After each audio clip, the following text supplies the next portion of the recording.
Duas manchetes sobre o mesmo assunto, e cada uma delas traz uma informaçãozinha extra. Se bem que se você pegasse, né, os textos, né, elas meio que falavam a mesma coisa. Mas só para confirmar que a informação é real, né, desse bastidor, a Folha de São Paulo diz que Lula se reúne com ministros do Supremo no Alvorada para discutir sucessão de Barroso. E o ponto aqui é o seguinte, tem 10 ministros, já esquecendo Barroso. E quais estavam lá com Lula? Quais? Você vê que vai se criando um núcleo duro. O núcleo duro do petismo na corte mais importante deste país, que estava lá, ó. Gilmar Mendes, Moraes, Flávio Dino e Zanin.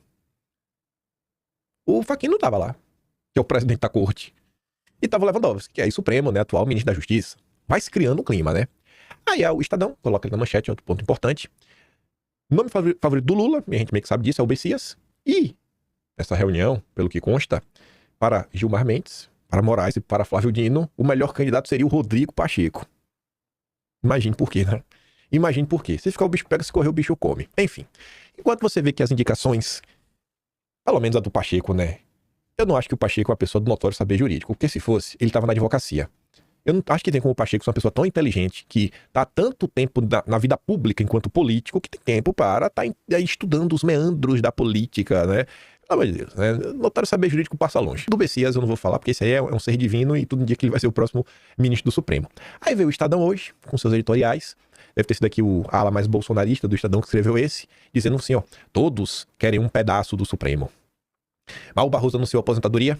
A disputa por sua vaga foi capturada por pressões políticas e identitárias, o que só prenunciou o agravamento da crise de credibilidade da corte. Ao menos Mal só tá repetindo que todo mundo já sabe, né, que a credibilidade, pelo menos com parte da sociedade, não existe mais. Aí diz, né, a nova indicação do Lula, que deveria ser ocasião para um debate qualificado sobre o papel do Supremo e o perfil ideal de seus ministros à luz do interesse público, deveria, né? Transformou-se, mais uma vez, em um balcão de reivindicações políticas e identitárias, o que só confirma o que todos já sabem, que o Supremo se tornou um poder político. Mas a decisão contra Bolsonaro foi técnica, né? Não foi política. Há quem defenda a indicação de uma mulher para a vaga aberta por Barroso. É um pleito legítimo? A presença feminina no Supremo de fato é ínfima, apenas 3 ministras em toda a história da corte, mas o critério de gênero, por si só, não pode se sobrepor à exigência do notório saber jurídico e da reputação ilibada, fundamentos da magistratura constitucional. O Messias tem uma reputação ilibada, né? Não tem nem o que falar. E o Pacheco... Isso também vale para a mobilização de movimentos negros em favor da indicação de ministro negro. Pleito compreensível pela demografia, pelos marcadores de desigualdade ainda presentes de 3 séculos e meio de escravidão, mas que também não pode se sobrepor aos critérios fixados pela Constituição. Já o PT defende o nome do Messias.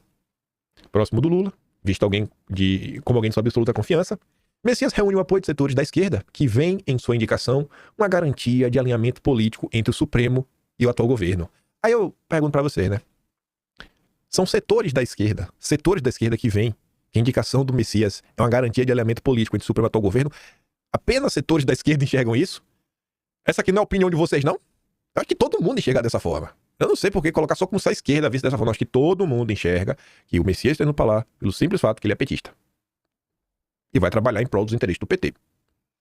Ademais, para seus patrocinadores, o fato de ele ser evangélico seria um ativo eleitoral para o Lula em 26, o que só reforça a mixórdia entre a militância política e a função jurisdicional da corte.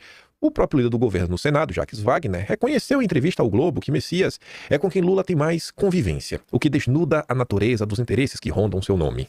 No Congresso, parte dos políticos defende a escolha do Pacheco, que conta com o apoio do Gilmar, do Alexandre e, sobretudo, do Davi Alcolumbre.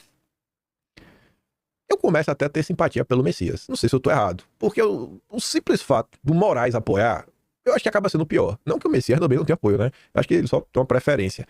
Enfim, a força de Alcolumbre nesse tipo de decisão é conhecida. Basta lembrar que ele retardou por meses a Sabatina de Mendonça, indicado por Bolsonaro, até que o Palácio do Planalto sucedesse às suas pressões.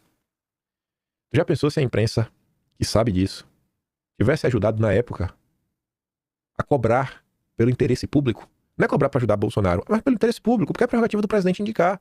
E se o Senado não quisesse aprovar, beleza, que não aprove. Agora pauta. Mas nem pautar, nem isso.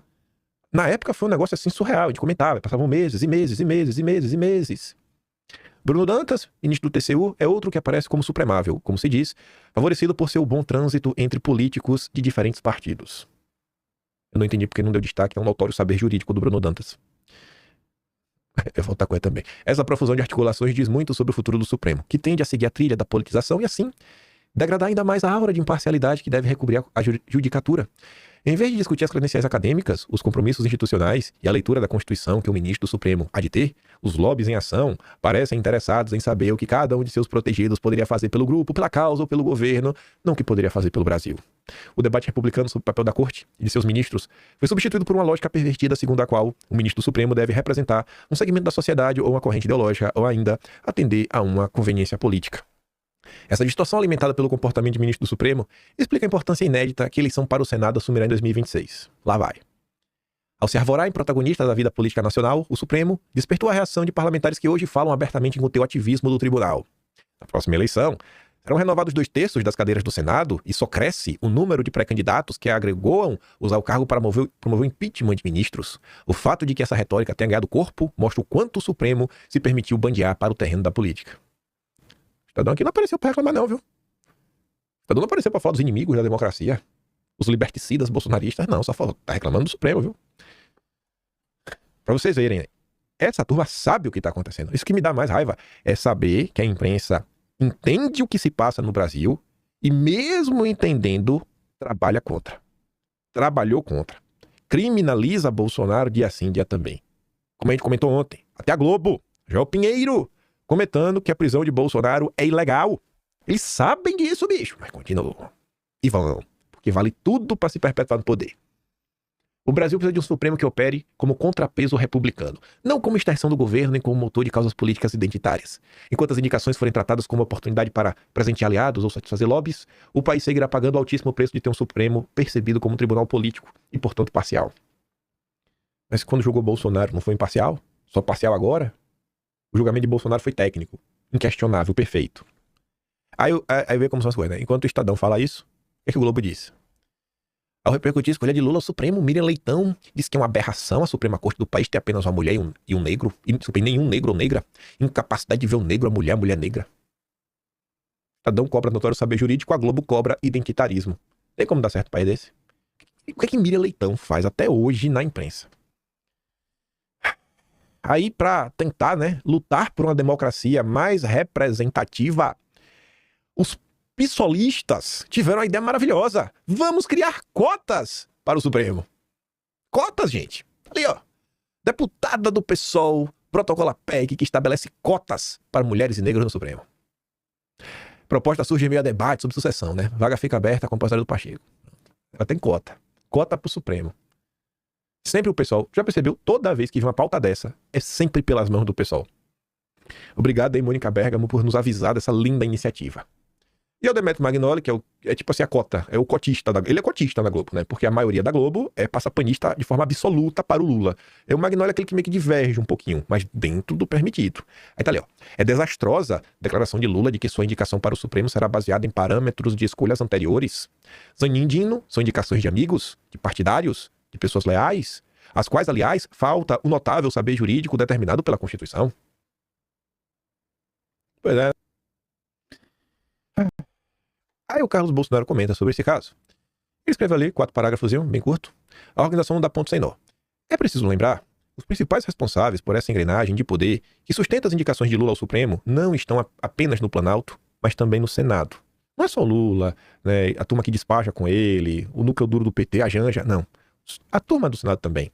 São chamados isentões, aqueles que, sob disfarce da neutralidade, participam ativamente da consolidação de um projeto de poder que se perpetua pelas vias institucionais.